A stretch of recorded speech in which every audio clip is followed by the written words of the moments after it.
किती वर्षाचा अनुभव आहे. आता ह्या की पॉईंट नुसार बोलल्यामुळे काय होईल, तुम्हाला समोरचा त्यांना काय प्रिफरन्स पाहिजे हा ते, आणि शेवटी क्लोज करताना तुम्हाला काय रिफरन्स पाहिजे. मला ना पनवेलमधल्या कलेक्टरचा नंबर पाहिजे, मला मुंबई पोलीस कमिशनर साहेबांचा नंबर पाहिजे, किंवा मला पनवेलमधला असा बिल्डरचा नंबर पाहिजे. असं कुठलाही तुम्ही एखादा रिफरन्स मागा, किंवा मग तुम्हाला बाबा मी इंटिरियरची कामं करतो, तुम्हाला इंटिरियर संदर्भात या संदर्भात रिसॉर्ट ओनरची नंबर द्या मला, किंवा मी हॉस्पिटलला इक्विपमेंट करून तुम्हाला हॉस्पिटलचे नंबर द्या, किंवा माझ्या रिसॉर्टला माझा माल जातो तर मला रिसॉर्ट ओनरचे नंबर द्या. तुम्हाला अशा प्रकारचे रिफरन्स मागायचे. मग इथे जे सगळे बसले ते लोक आपल्या कॉन्टॅक्ट लिस्टमधून नंबर काढतील, तुम्हाला देतील.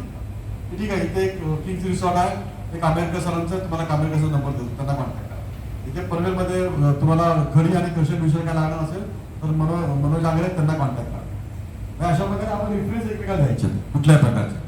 राजकारणाबद्दल आहे काय तर लगेच दोन वाक इथे बसलाय, तो राजकारणामध्ये त्याचा नंबर घ्या, आणि कोण राजकारणामध्ये तर तुम्ही त्याला कॉन्टॅक्ट करा, त्याशी भेटून घ्या.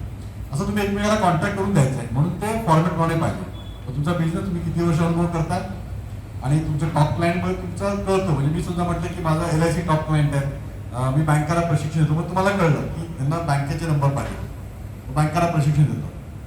किंवा संतोष बोला की मी रिअल इस्टेटमध्ये आहे, तर मला रिअल इस्टेटमध्ये मग तुम्हाला कळतं की संतोष रिअल इस्टेटमध्ये आहे, म्हणजे यांना तहसीलदार, कलेक्टर किंवा मोठे बिल्डर ज्यांना जागा पाहिजेत किंवा जिथे जागा असं काही गोष्टी त्यांना रिफरन्स पाहिजे.